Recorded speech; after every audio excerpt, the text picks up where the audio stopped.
What's up, everybody? Welcome to a Monday edition of the Ysn Power Hour. DJ Oakley, right here in this box in the top left corner. We got Coach in the G. Burbick Farms studios.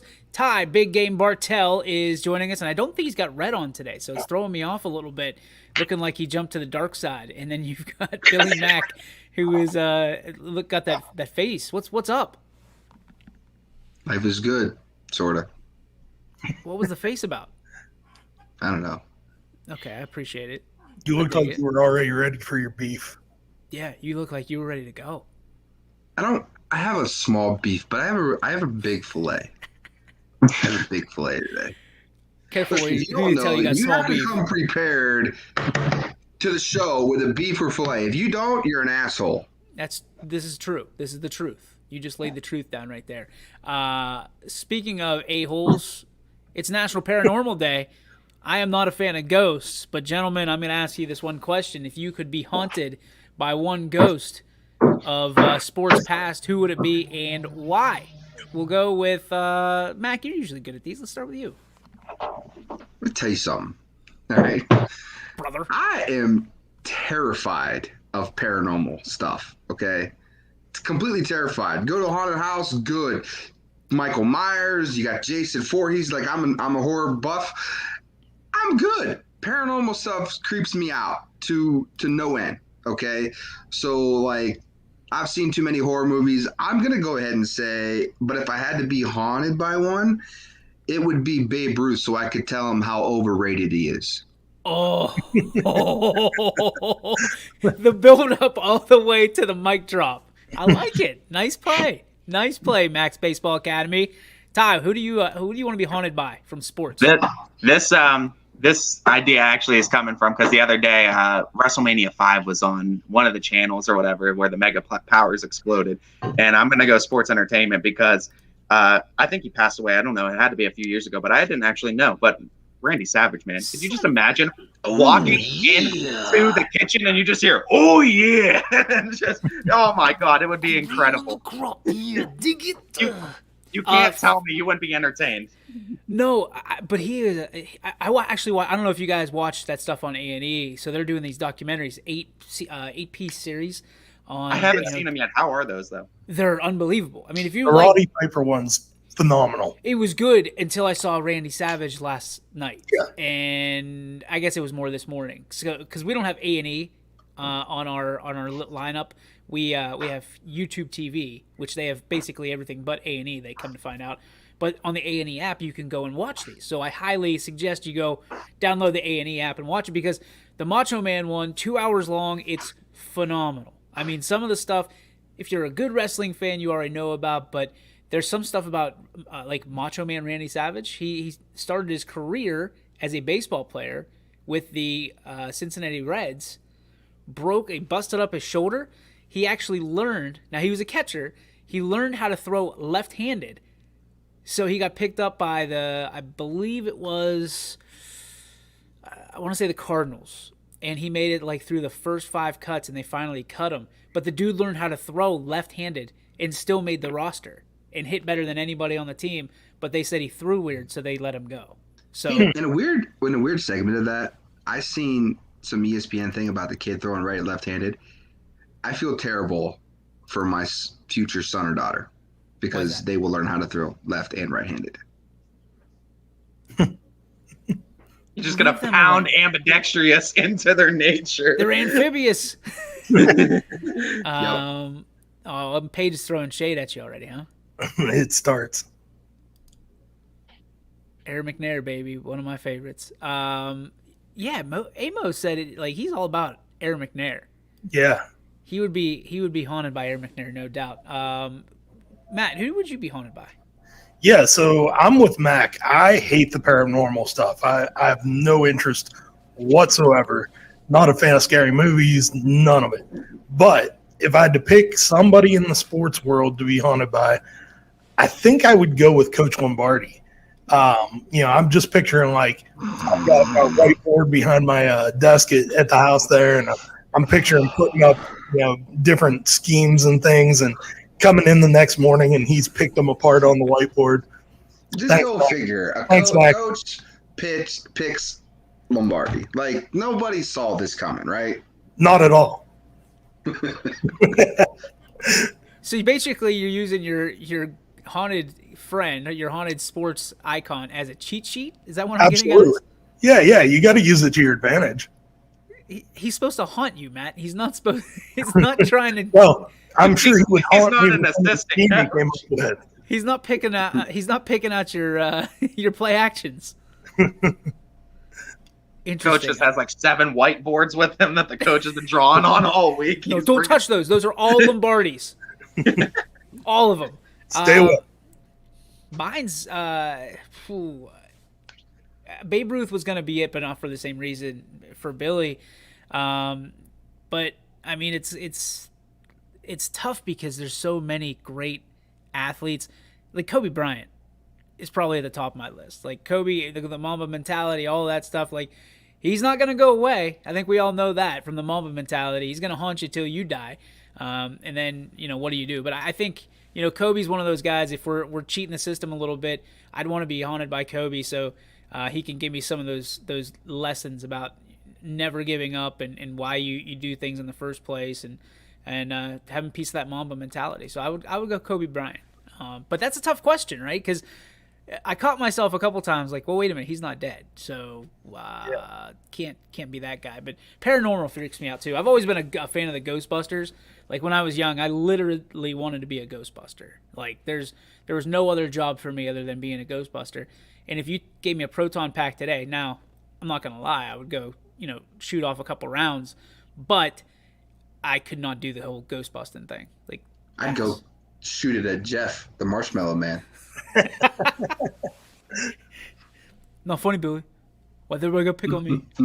A lot of stuff over the weekend, and a lot of baseball to be had over the weekend. I had a chance to really watch a gem, a pitcher's duel in Crestview. It was Crestview and Warren JFK, and I've got to give a few shout-outs because there's 4 players in particular that I want to really see play at the next level because of their talent. Number 1 is I'd love to see Sammy Campbell, and these are in no particular order.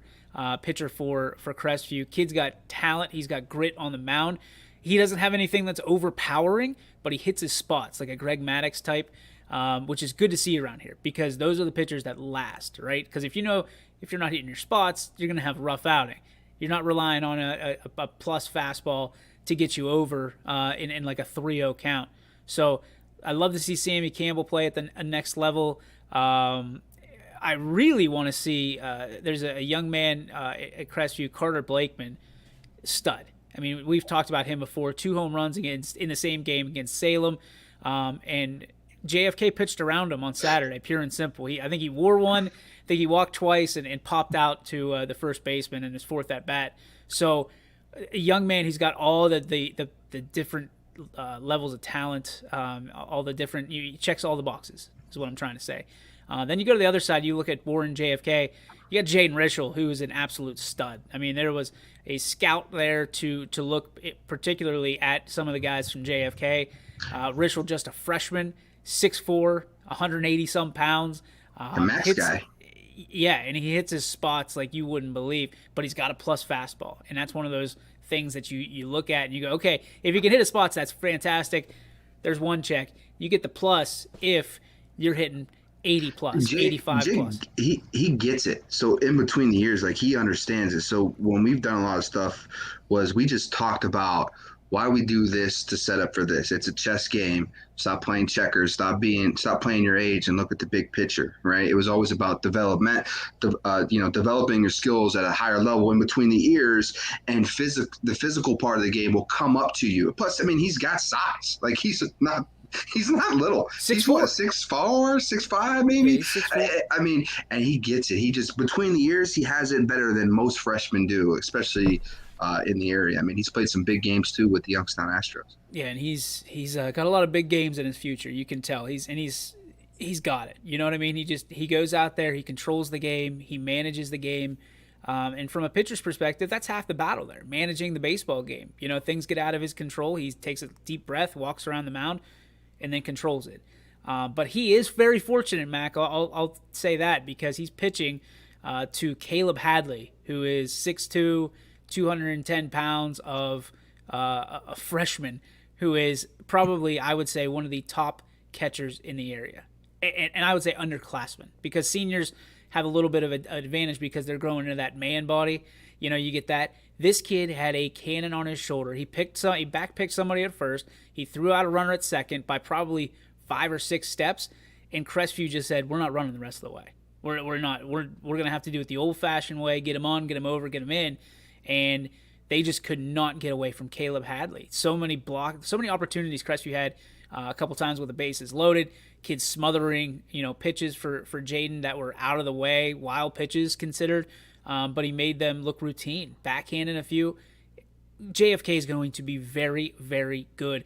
And this year, they're going to be a very, very tough out because you add in Cam Hollabaugh. You add in Mike Morrow in left field. You've got DeSalvo in center field. They're going to be a tough out.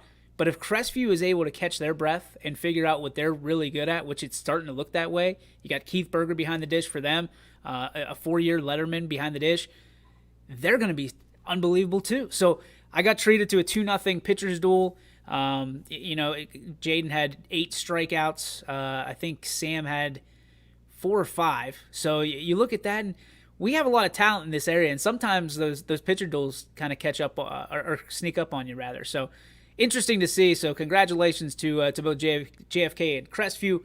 Can't wait to see what they do in the tournament. Guys, what did you see over the weekend, high school-wise? Anything? Yeah, I was over at Scene Park with Jeff on Saturday morning and got to see Fitch take on Ursuline. Another really good game where the Ursuline Irish were able to, jump out and come back and just kind of back and forth the whole game long, and got to see Ursuline pick up the win there. And that was a big win for them. I mean, you look at it and you think about anytime you beat South Range now. I wish Paul was here because he would show you the ring. Yeah. You beat the ring, right? That's right. Anytime that South Range for the rest of their time is going to be a targeted This is for team. Paul. I'm surprised you didn't wear your South Range hat today. Not today. Yeah, okay. Next time you want to throw today. one of these up, remember you wear those hats on these shows. So I love all of our teams, though. It's just fun when it's like when there's like Paul's with South Range. I've been with Ursuline, so it's just fun. No, it is fun to see. It's great, and South Range actually getting the nod for being state ranked. They and Canfield are getting the nod for being. I think Canfield's I want to say 8 maybe in Division II. So what's They were 2. They were 2. I saw this. I mean, here, let me double check this here. It says Canfield. I want to say that they were ranked second. You got PBR rankings. You got some kind of website, and then you got the official state rankings. I think this is the official state rankings. Cardinals are 8th in Division II after receiving 2 first place votes. So, and I mean, PBR speaking of baseball over the weekend, that's one of the games I caught was West Branch versus Canfield, because I want to see someone that can compete with Canfield, and no one's been able to do so. Because I mean, I've gotten the honor of seeing Canfield a couple of times this year, and I mean, you want to talk? I mean, all you need to look at Landon Cheese, Ryan Petro. Those two are going to take you as far as you need to go, as long as you can provide them a little bit of offense. 2 just dynamic pitchers, very different in their own rights. But I mean, Canfield is such a fun team to watch, from pitching to hitting. They really have it all. And I mean, I was commenting with Billy a little bit about it too. Number 3 hole hitter, AJ Hebrella, third baseman. He's a sophomore. This kid is freaking enormous, and he gets slapped all over the field. I mean, just one of the most talented teams. And I mean, it's always fun watching Canfield. And you should definitely, if you ever have time, take a chance to watch a game if you guys haven't yet, because they have great coaches, and you could say I'm biased, but those guys are great people in general. With Gary Niddle and Coach Averillo, J-Mo over there. But those guys, they get the game, and those kids have been playing together for a long time. They played at a high competitive level within their age groups. They've scattered out, whether it's playing with Brownlee, with the Astros, with Team Ohio, with whether it's other organizations around the area, and they come together and they play for each other. They have, a couple of years ago we talked about the Indians when they look like they're having the most fun out there in 2016, 15. These kids play for each other and they don't even realize what the score is in the fifth inning. Like they have no idea. They're just going out there and playing baseball because it's fun to them. And it makes coaching a lot easier. It makes the game go a little bit easier, and it's just a great atmosphere. You can't say enough about baseball in dugouts. You talk about chemistry and other sports. That dugout atmosphere is so important, and it's very, very hard to create something that Canfield has right now. I will say one way to create that is you just win every game. But we all know how hard that is. So not only are they winning every game, it's just their dugout they expect to win. It doesn't matter who's on the mound for them. They got a freshman pitcher, Jake Schneider, who goes out there and he does his thing too. They got 5 or 6 guys that can come. Gerdick is another relief guy that comes in, and he comes in and does his thing, and he picks up the pieces when maybe a Biocheese doesn't have a great start, but keeps them in a game. Pitchers go through that, and then boom, there's another guy. And then boom, there's another guy after that. So there's so many things to love. 1 through 9, these boys hit, they steal bases, they play great. Defensively, they're sound as can be. You're gonna have to go out there and beat them. Not normally in baseball, you say a pitcher can keep you in it. You're going to have to hit against Canfield too. You're not just going to have a really good pitcher on the mound and keep it close. You're going to have to hit, and I'm willing to bet right now Canfield's 1 through 9 is better than most teams in the state of Ohio's 1 through 9. And I mean, just to compliment what you're saying there too, Billy. I mean, you talk about this too mentally. Canfield, I just want to compliment this, and then everyone could go on with whatever they want. But mentally, Canfield is probably one of the mentally toughest teams I think I've seen in the area, as far as a team that no matter what, even if you strike first, you get them with like a good 3 runs in an inning, it doesn't matter to them because they're so trained to have short-term memory that they could just forget about it. Someone throws up a bad inning, gives up a few runs, oh well, comes in, shuts down the next 9. I've seen guys like Landon Biocheese do such things. Short-term memory, always the next guy up mentality, always doing the best for the team. One of the mentally strongest teams, I think, in the area, baseball-wise. So let me ask you this. When you saw that score, 10-0, with a no-hitter by Petro, did anybody else do a double take? That's a West Branch team that is very, very good. I don't know how to – I didn't double take. Because I know the type of pitcher Petro is. I know he's a bulldog. I know he's a guy, he's got good stuff. So, like, when I seen it, I was excited because he goes out there and that's what he expects, greatness from himself. Because it was West Branch, a little bit took back because it's like, hey, West Branch is a really good team. And they're going to do a lot of damage here. But did I do a double take? No, not for me anyway. I've seen him pitch before a bunch of times. I know the expectation he has on himself. I know what they expect of him. I mean, he's a guy that was supposed to be a 3 or 4 this year, and he's turned out to be their 1. Okay, so he's going out there and he's putting on a show for everybody else, saying, hey, we know we got this guy going here. We know we got this guy going here. But check me out a little bit, but in a good, positive way. When you look at this roster, this was not supposed to be Canfield's year, right? This is not they're supposed to be their all-in year, breakout year, whichever way you want to call it. They've got the talent, certainly, and they're proving it each and every game. But you look at this is still a very young team, and they're still probably a year away from being or playing their best baseball. If you're Coach Niddle, and we know Coach and we know Gary very well, he's got to be giddy at this point, right? You look at this and you go, oh, man, look at these teams. Look at the row of dead bodies, so to speak, behind you that you've just run over. You've got Salem, who's in your bracket. You beat them 10-0. They can't wait to get a hold of you. But do you really want that? You really want that drip that Canfield's dropping right now? Be careful. And I think – one of the things that's been most impressive to me about this Canfield team so far this year, and just as I learn more about them, and then, of course, watching the game over the weekend, is the depth of the lineup. We heard Coach talk earlier in the year about the fact that they had 9 guys that they honestly believed could start competing for 3 outfield spots this year. I can't stress enough how important the level of competition that these guys see all year round. Yep. Okay. With some of the stuff, playing with some of these travel teams with Team Ohio. I mean, there's 5 kids from Canfield that are on Team Ohio, and they're playing against nationally ranked pitchers. across the country. Okay, not too many people can say that, and they had an opportunity to do that up until the fall. Okay, so even into the school year, and these kids were ready. So talent wise, they have it. They had an opportunity to play. They probably played somewhere near 80 games. Okay, not everybody could say that. They had an opportunity to do that between the split between Astros, Team Ohio, and a couple other travel teams, and with PBR events. I mean, these kids went out and played, and they're prepared. They are prepared for the grind of the high school season, which sometimes is 4 to 5 to 6 games a week every day. And again, it's just baseball is a weird sport where momentum can run and it can not stop. And right now they're riding that wave, and they're taking into their coaching with Coach Niddle and Coach Havrilla and the guys over there. So kudos. We hope they do well this year. Yeah, we want to see the best for all our teams, which kind of leads us into our next topic of discussion here. We talked about it last week. Guess who's back on top, boys? Ursuline back on top in the softball rankings.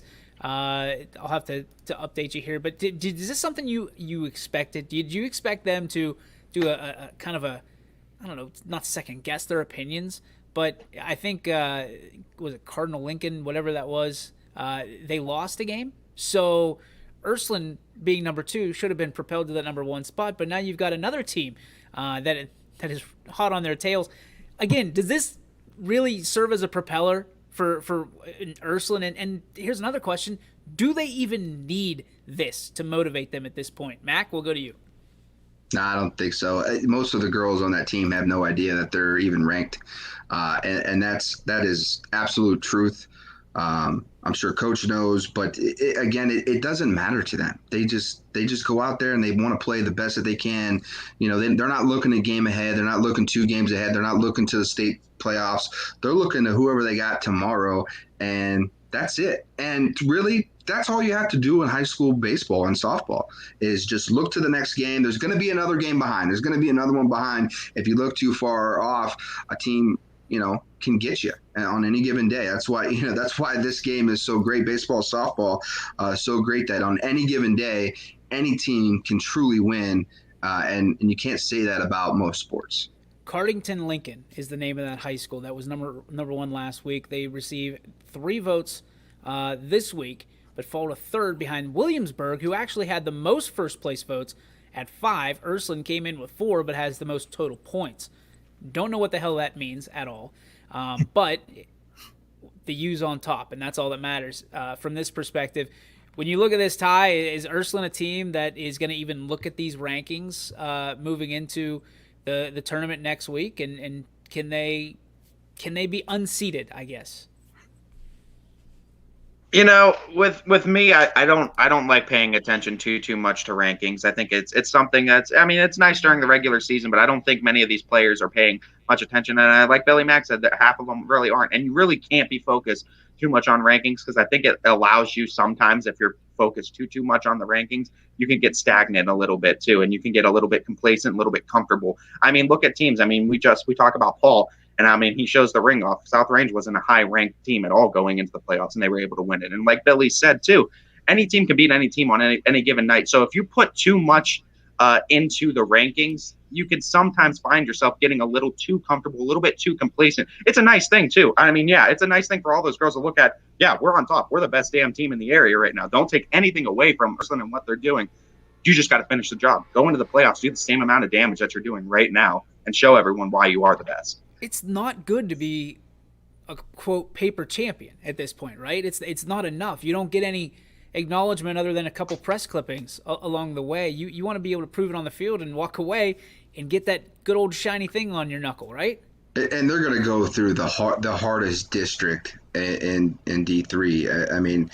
They got some juggernauts in there, and with the Super 6 or the Super District coming in, teams like South Range and Champion, there's so many other ones too. So it's going to be so difficult to get through. So and they know that. Ursuline knows that. They know the competition that is in front of them, and they're looking to win districts before they get even further than that. What's crazy is you got South Range lurking in the shadows at 6, and we've seen the level and the high level of play that they've had over the past couple weeks, that's going to be a matchup that if those two teams collide, it's going to be interesting. It's going to Like be Anthony very, and I are very going to have interesting. to like fight it out to see who's going to do that game. That might be a combo game. I got to be honest with you. To be able to have you and Anthony on the same broadcast with ties to each team, I think it'd be fun to have. Because we need that. And that's a big game. That's a dictated big game on our network. Not that the other ones aren't. Could be a district finals game. Very well could be because it's 1-2, is it not? I want to say I haven't seen it. Did they come out with it? Yeah, and we're actually going to talk about that here in a second. Okay, the so then brackets are out. we'll wait for that. But yeah, I believe that's a 1-2 matchup with these, and Paul actually called into Running Point earlier because for some reason, Anthony and Ron thought that there was a double bye for South Range, and there's a game that they didn't have. The games are actually not being played at South Range this year. They're being played at YSU, which is kind of and it's called the South Range District on the schedule. So it's interesting to see all this and transpire, but we're lucky to have a guy like Paul, and obviously, Donnie Farron does a fantastic job of keeping us updated as well. So maybe Paul, if he's out there, will hop on the show for a few minutes. I don't know if he's got practice or what, but that's a great place to play. I mean, you're playing at a Division I college campus, so and that's I've done a couple games there, and it is awesome. So it'll be. And the other thing it does is it kind of tranquilizes the rain dates, right? Because if you get a little rain, it's no big deal. They're gonna. I mean, their staff at Youngstown State keeps that field in perfect condition. So yeah. Here is the next piece of business. Softball brackets are out. Who do you keep an eye on other than Ursuline, South Range? We talked about them already. What teams? If you're champion, do you feel slighted? You're not on the one line this year. I mean, obviously it's not their best year going into it, but with the degree of success that they've had over the last decade, 2 decades, I mean, Coach Weaver's got to have these girls fired up going into the playoffs. I heard a little nugget from Dana saying there's only one player from the 2019 team that remains on this roster. So is it Champion's turn to kind of reload and rebuild, and it's Ursuline's time or South Range's time, or who's going to be the team to watch? Who do you keep your eye out on? Let's start with Matt. Yeah, so I've got 2 teams that I'm real interested to kind of keep my eye on through this, and I think the first one is Austintown Fitch. I haven't seen full games, but I've seen a little bit here and there, and it's definitely piqued my interest. I think they've got good power, and they've got a couple of good arms on that team. And the other one is, I just can't help but think you're going to have to keep your eye on Columbiana's team. I don't think that's wrong at all. I think you're spot on. Ty, is there a team out there that you're really interested in as the brackets are out, and maybe they're a sleeper in this particular bracket? I mean, I wouldn't say a sleeper. I do want to comment though. I mean, because obviously Coach kind of stole it, but I mean, Austintown Fitch right now is definitely. I mean, I think 13-1 right now. 1 loss on the season. I think it was a 6-5 loss. Like the team's slipping my memory right now, but they're a very good team. And I mean, highlighted by pitching, Lydia Spalding, I think, is one of the most dynamic pitchers in the area. And I mean, pitching in Division I for softball, and the number she's posting, I mean, I think a sub .05 ERA at, I think last time I checked, 80 plus strikeouts in a season. She's like 7-0. I mean, some of the most ridiculous numbers you'll ever see. And I mean, she's doing it against D1 schools too, for the most part. I mean, she's had a few of those schools that have struggled too. She's faced like the Warren Hardings and such, but I mean, still impressive numbers nonetheless from Lydia Spalding. And I think, Fitch is ranked up there. So I definitely think that, that they can make a little run of their own for sure. But I mean, sleepers, we just have so much softball talent in this area right now, and I mean, it's hard to like think of maybe a good sleeper that I'm trying to, because like South Range isn't one that I would consider a sleeper, but I mean, with them being Ursuline too, it's hard because Ursuline's overshadowing everything in that division. But South Range is another team that can legitimately go a long way this season. So I would probably. Yeah, I don't know. I would say Fitch and South Range are 2 teams that maybe I don't think a lot of people are talking about. Fitch, I think, is getting the attention because of what Lydia Spalding's doing. They're hitting a lot of home runs, winning big games. But I'm curious to see what Fitch is going to do come playoff time once the competition gets a little bit stiffer, to see what they start doing. Here's Coach Hogan watching the show. So if you want to talk some smack or get him on the show, the Hulkster is going to come running wild on you, brother. Ty, I know you don't got your sleeves on today. Coach Hogan will rip off the shirt. He's ready to go. The Hulkamaniacs in attendance at Austintown Fitch High School. Fitch. I want to just compliment to the fans of Fitch, both baseball and softball team. They always. With two beautiful complexes now, they redid that whole softball field. They built that softball field. They redid the baseball field with turf. I know I'm not a huge fan of the dirt being turf too, but nonetheless, two beautiful complexes, and they have great crowds out there, both softball and baseball. So. A lot of credit to the Fitch faithful. They come out and they support baseball and softball pretty well.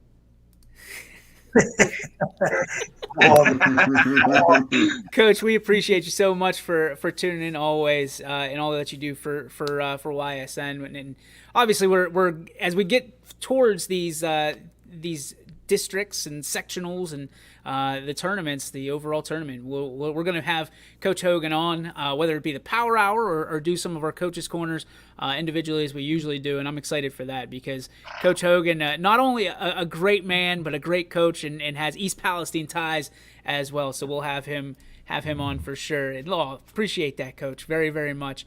Here's the thing, Billy, you've done a lot of softball games. You kind of went all in on softball, which we love. Talk to us about what you've seen. Talk to us about who you expect to be a sleeper and names that we probably wouldn't know at this point, that we haven't spoken them as much as the other teams, the Ursulines, the South Range, and the Austintown Fitch.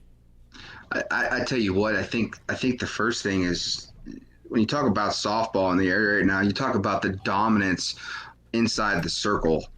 And there is about 8 to 9 really good ones, maybe even 10.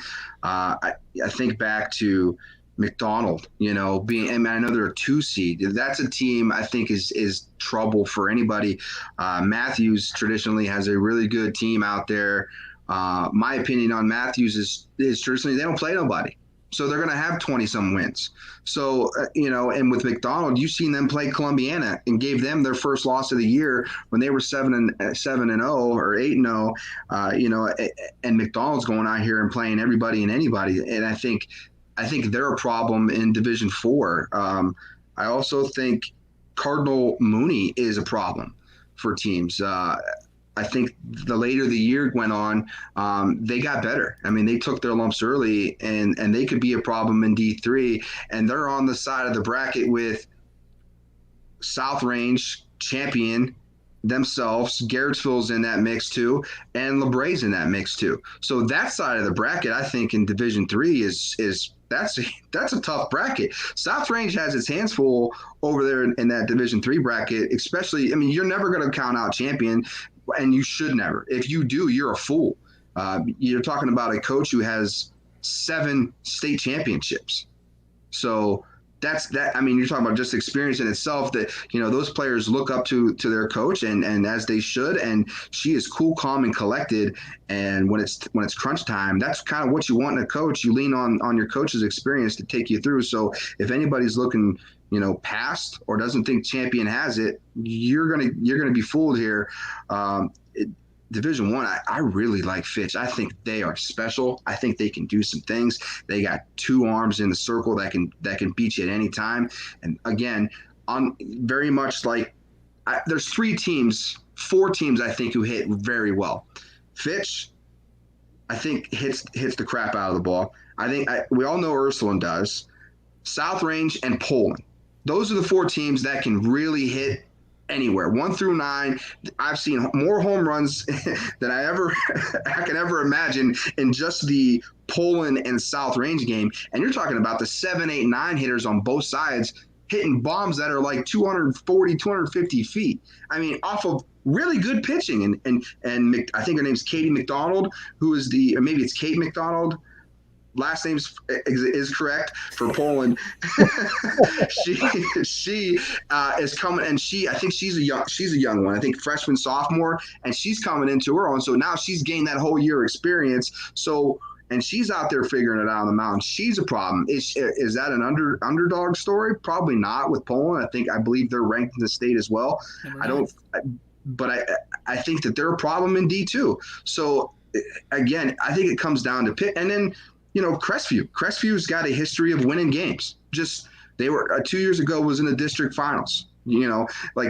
Those things don't go away in sports when it comes to winning experience. Not just experience. That's one thing, but winning culture, winning experience is a whole different thing.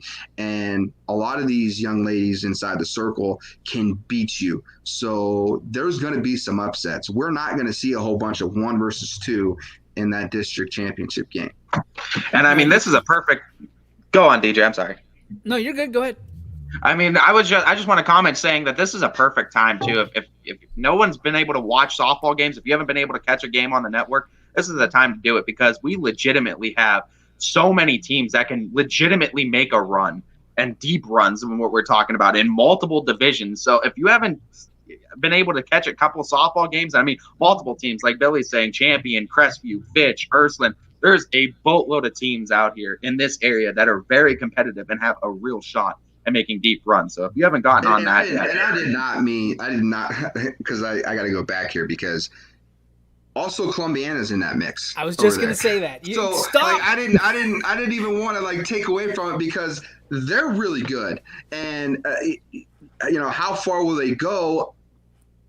They got 2 pretty, I've seen probably the hardest thrower out of any of the games I've done this year was about, and I'm pretty good at, no. Not her. It was the relief pitcher. She's a freshman, and I can't remember her name, but she threw about 63 to 64 miles an hour, and that was the hardest pitch I've seen this year, just with my own eyes. And being a pitching coach, I have a pretty good radar on speed. I have a pretty good idea of what it is, and Dad and the coach came up to me and said, yeah, she throws about 64 miles an hour. And I said, and she threw smoke in that McDonald game. She's going to be a problem. And if they find a way to kind of mix and match and bring her in key spots and then go back to long and come back, I mean, there's all kinds of ways softballs can get away with pitching as compared to baseball, where it's a little bit different. So I'm going to go with, since you took Columbiana, I can go all blue teams here. So a few teams I want to keep your eye on as we head to these tournaments. Louisville, still the defending state champions. Amo put it up in the comments a little earlier. They've had a rocky ridge of a season, but I'll tell you what, they still can get it done when the game's on the line. So don't count out Louisville. Everybody did 2 years ago, and they were sorry they did, outside of Leopard Nation.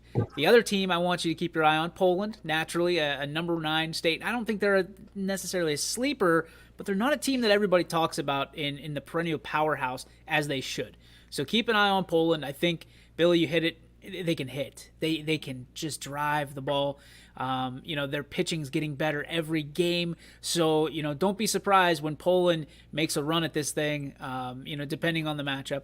And the last one, a real sleeper that nobody seemingly talks about all year except once whenever the head coach, Coach Crispin, wins his 300th game as a head coach, Lisbon. Lisbon has hitters. Justice Vrabel, McKenna Daly. I mean, you look at some of these hitters they have in their lineup.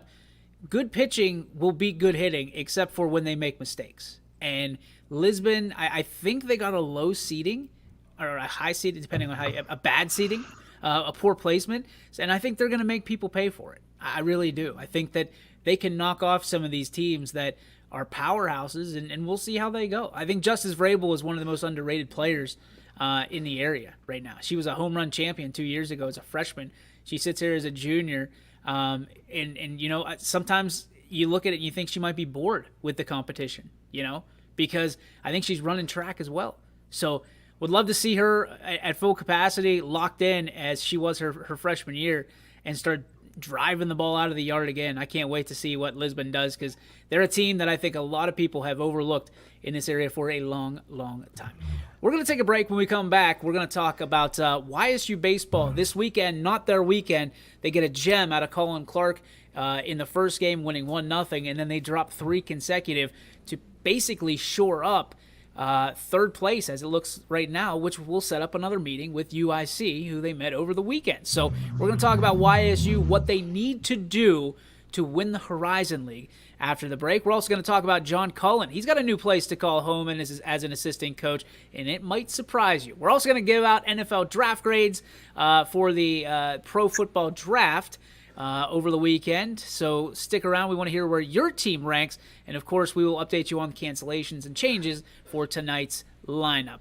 Before we go, I wanted to make sure I tell you about bluewinks.com/YSN. You can get a pair of glasses just like this one. These are the ones that have helped me with the headaches. They've helped me with sleeping habits. I'm not eye fatigued anymore. I feel like I can be up all night looking at stuff for these guys and making sure that we have everything up to date on ysnlive.com. So if you want to be like me and re-energize yourself in the way that you see the world, head to bluewinks.com/YSN and use code YSNLive10 for 10% off your entire order. That's 10% off your entire order. Order them all for the family. 10! A 10! Well, It's a 10. Don't do it. They clean, too. So make sure you go to bluewinks.com/YSN. Again, use code YSNLive10 for 10% off your entire order, whether that's one set of glasses or whether it's a pair for the entire family. Go to bluewinks.com/YSN. YSNLive10 is the code. Tell them YSN sent you. We're back after this on the YSN Power Hour.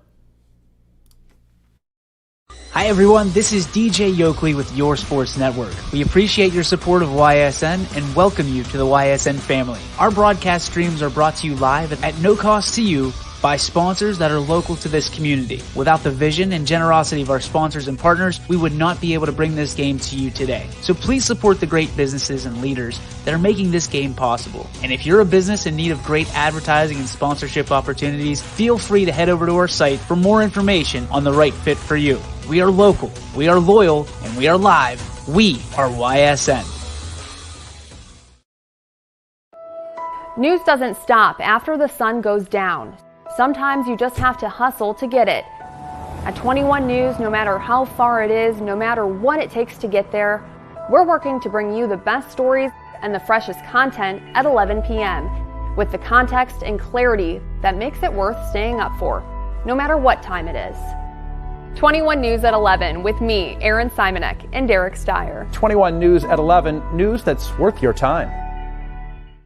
WRS Wealth Advisors is the area's premier wealth and retirement specialist. With our combined 70 years experience and comprehensive wealth strategy, we assist our clients attain their goals. Call 330-965-0370 to learn more about our individual and corporate financial planning services, or visit wrswealthadvisors.com. Good luck, athletes! At Greenwood Chevrolet, we go the extra mile for you by finding you the right vehicle at the right price. And by being with you for every mile of your journey. Now, we're going the extra mile for you with an additional $1,500 on your trade, only at Greenwood Chevrolet. Hey, welcome back to the YSN Power Hour. DJ Yoakley with you, along with a few of my friends. The coach is in the house. Also, we've got Ty and Billy rounding out the team today. Go ahead, Bill. Quickly on the Lisbon thing to kind of wrap it up. They got a 5 seed in the Warren district. Warren? Yeah. And they play the winner of Wyndham and Southington. I would not be surprised if they're in the district finals. They have an opportunity to be there. And the draw that they got, they didn't get a good seed, but they got a good draw, so to speak. So, but nobody talks about them. You see nobody what I mean, does. Though? Yeah, nobody talks about them. They play well. They got a great coach as well. Coach Grisman. That's kind of the theme. If you have a good coach, you have a good arm in the circle, or you can hit to kind of cover up some other issues, you're going to have a chance to make a run. I told Anthony this the other day. I said, I think we might have 4 district champs from the YSN brand. I told him that. Can I say this? And Coach, don't get offended. Softball and baseball, probably the most creativity that coaches can display in a sport. Would you agree with that? Okay. Say that again, Coach. Show your work. So I'm what I mean by that is if you're able to get, let's say in Lisbon's case, you got Dave Crispin, 300 wins. Yeah. They're not all, 10-run games. No. He's winning a game by 1 run, 2 runs. He's had to come from behind, in the bottom of the 7th to win some of these games. He's had to get creative with bunts and slaps and things that baseball's in the same direction with bunts and sacrifice flies and being productive every out. I think over the course of a game, it allows coaches, now the entire game, it allows coaches to be more creative with their players throughout a game as opposed to a football or a basketball or the like. Agree, disagree? Go ahead. I can see where you're getting at, but I don't know that it's the most creative that you can get. I've been blown away, especially, coming out of basketball season now. I was blown away at some of the sets and things that basketball coaches were able to draw up for some of the star players in the area, guys and girls that are going to get double teamed all the time.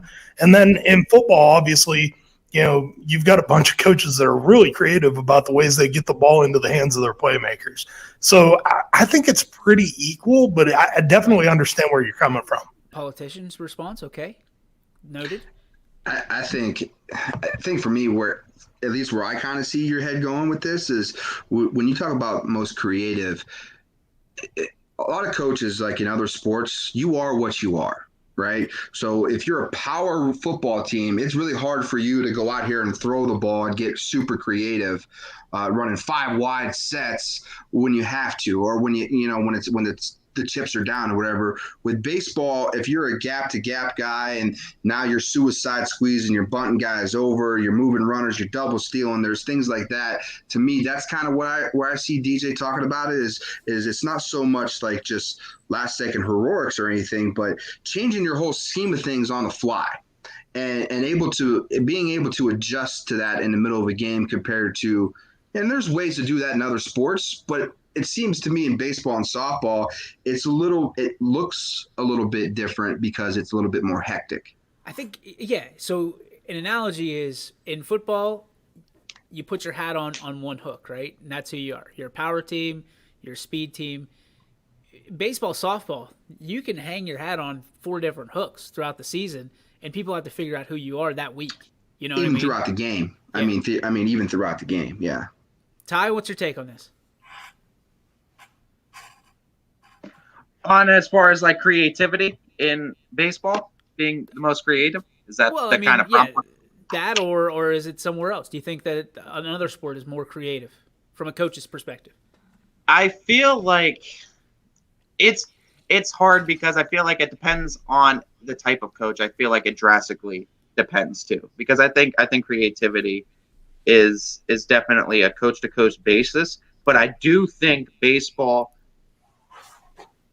is an opportunity where you can be more creative as far as there's more opportunities to be creative in baseball. There's more scenarios, there's more situations where you're in where you have the opportunity to be creative in certain situations. Different plays as far as like a runner stealing for a second, there's a guy on third, you just come up and you throw it hard as you can right back to the pitcher, go right back home, get the guy at home. Different plays like that. Or, look the guy back at third, throw to second. I've seen Joan Roth just do that. But there's so many different creative plays that coaches have to do and have to kind of instill in their guys. And you see this in practices, spring training, before the season starts, they kind of go over these plays. And there's so many different types of plays. And that's not to take away from basketball and football coaches' creativity, because that is there. I think creativity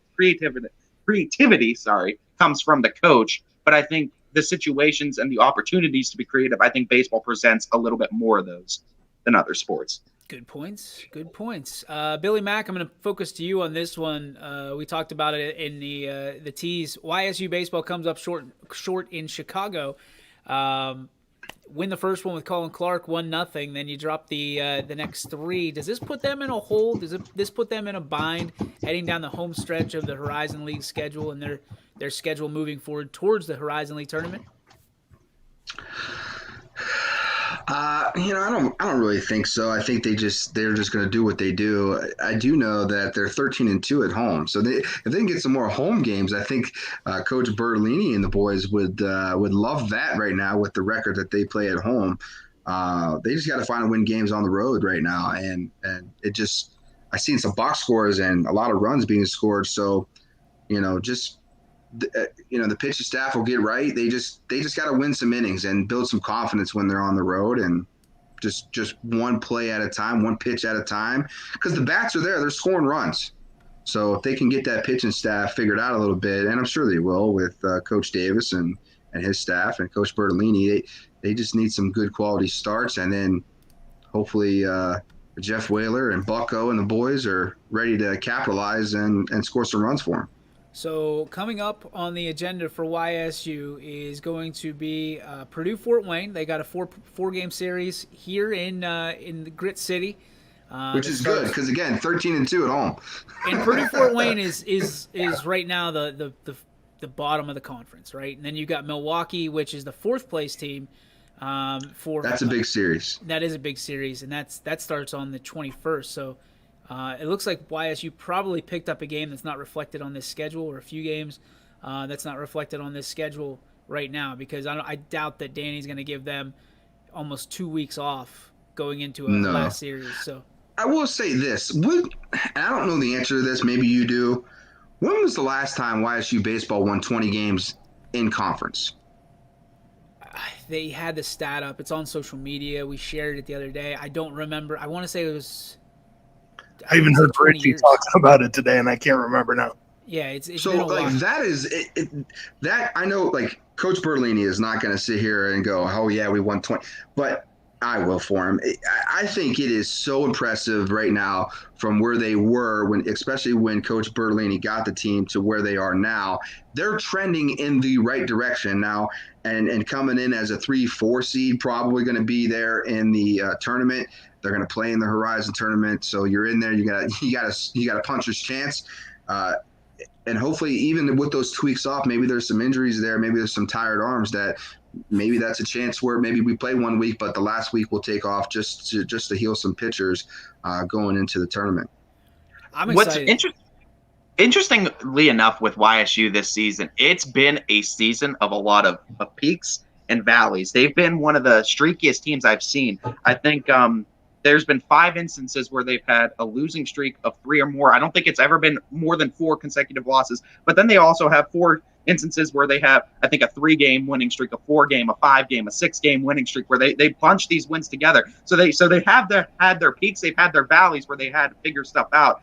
It's just interesting because on a 23-20 record, 18 of those wins came off of a winning streak, I guess you could say, 16 off a losing streak. But as Billy said too, 13-2 at home, vastly different home team compared to away. And with a UIC matchup, I think they are 4-4 on the season. I think YSU took 3 out of 4 earlier in a 4-gamer series against them this season. And I think UIC just responded 3 out of 4 on this one. So if that's the matchup, that's going to be a heck of a matchup going forward if YSU meets UIC.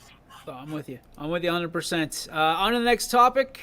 John Cullen, the longtime coach of Canfield and most recently South Range, looks to be accepting an assistant coaching job at Springfield with the Tigers. Very interesting. He's, I think, 3 games away from his 600th win or something along those lines.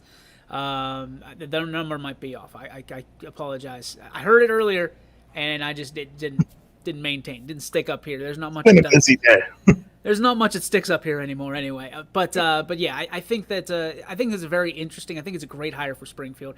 Coach Cullen, you knew he wasn't done. You knew that he's still got gas left in the tank. He's one of those lifetime coaches that's going to go all the way until there's no gas in the chamber anymore. Do you like this move by Springfield with a new coach, with Jeff Brink bringing in a coach that's native to the area like John Cullen?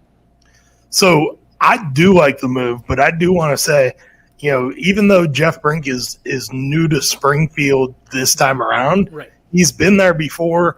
But I think anytime you can add quality depth to your assistant coaching ranks, you're just doing yourself a favor, because it opens you up so much more to be able to do so much in practice and get more reps in, and you can split guys up and move around. The mark of a good head coach, in my estimation, is who he surrounds himself with as assistants, he or she surrounds themselves with as assistants.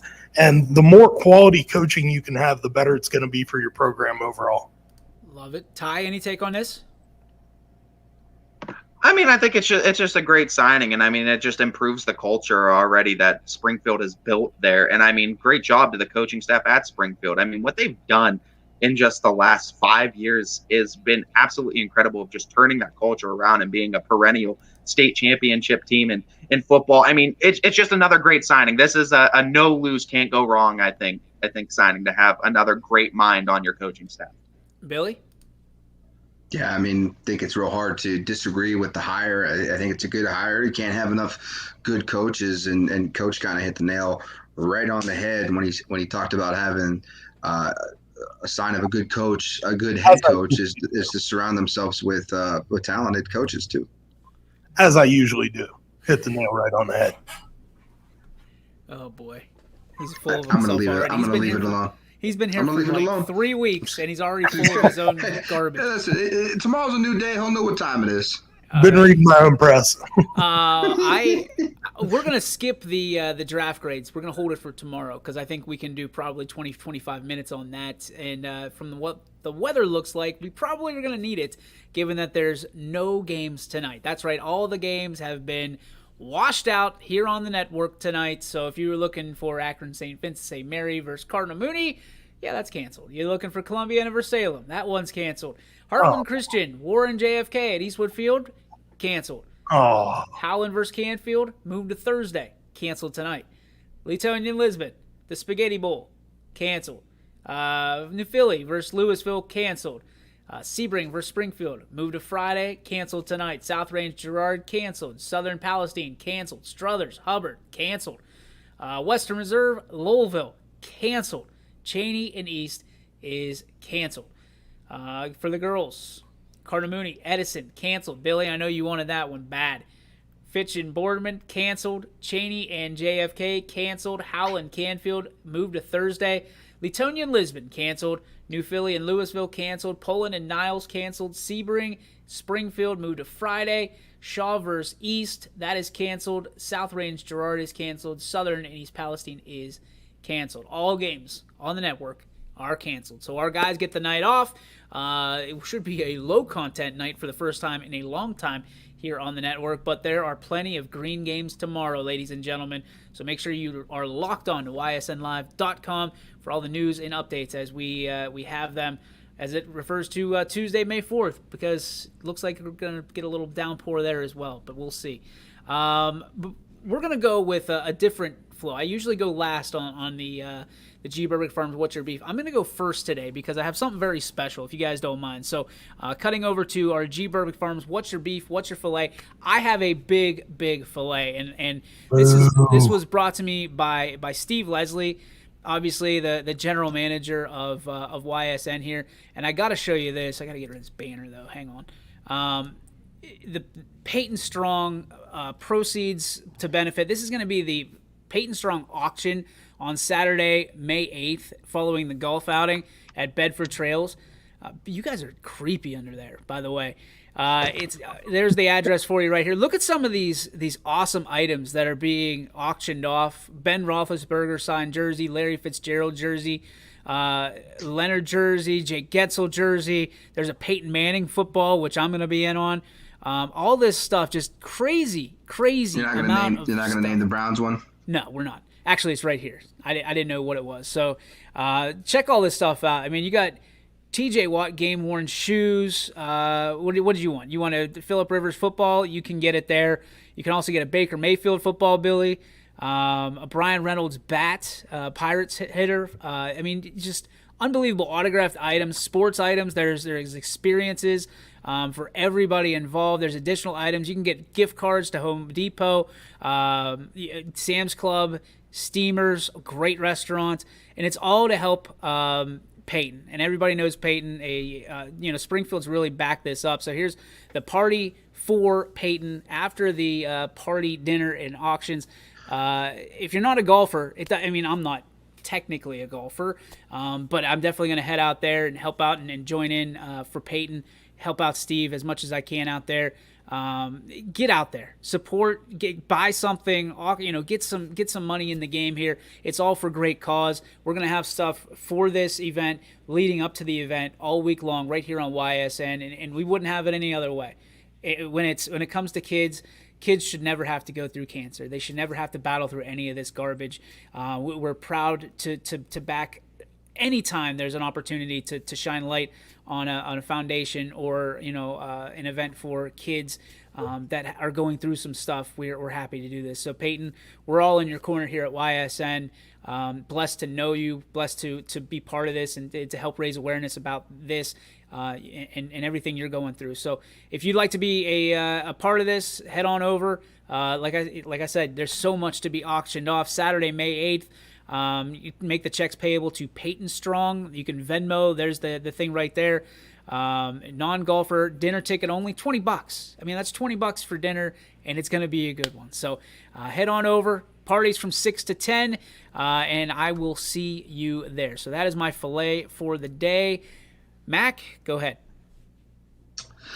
Well, I'm going to split it. So I got a beef, and the beef is obviously with the rain. Edison, I'm coming. Okay? It's coming.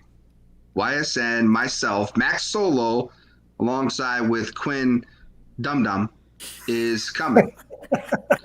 So we'll be heading out at some point this week. We're finding a way. We're gonna move mountains to make sure we get out to Edison this week. And my filet is Quinn Pushkar. Big shout out.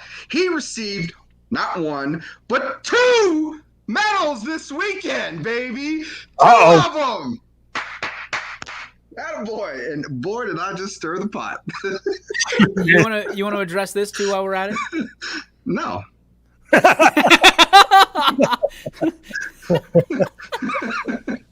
Ty, big game. What do you got?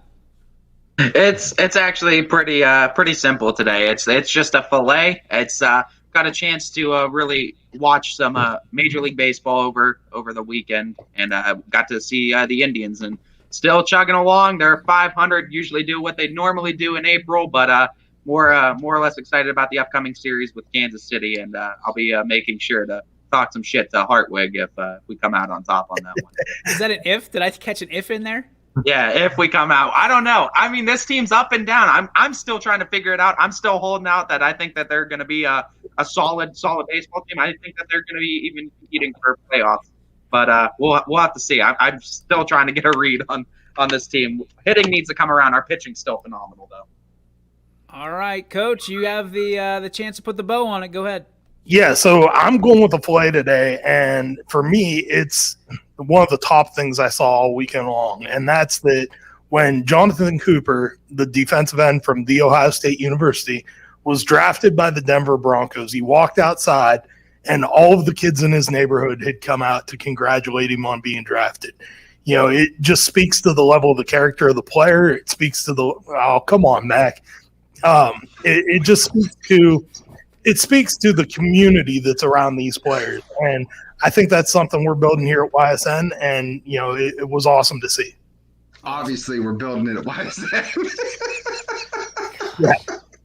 Jerk. You got to have some bad guys, right? It's like they said in the Macho Man documentary. To have every Hulk Hogan, you need one Macho Man Randy Savage. So, Funny, they did the same thing in the Roddy Piper one. Yeah, they said they did do that. Yeah, I'm not. Listen. I would take Savage all day over Piper. That's all I'm gonna leave it right there. We'll have to do one day. Who do you think the best bad guy ever was? Like when we get another rainy day where nothing's going on in wrestling. Yeah. Or in life, because in life I would like to nominate Mac Solo. The alter ego, not Billy Mack. Mac Solo. Yeah. No, Billy Mack's a great person. Mac Solo's a prick. He's a douche. That's going to do it for the YSN Power Hour. We're in overtime now. Again, if you have a chance, head out to the Peyton Strong golf outing this weekend, or the after party. Goes from 6 to 10. All the information can be found. You can just look up Peyton Strong, and it'll literally right in front of your face on social media. That's going to do it. We'll see you guys tomorrow, 3 to 4, right here on the Power Hour. Until next time, bye-bye. And you know what to do. Fly the freaking fly!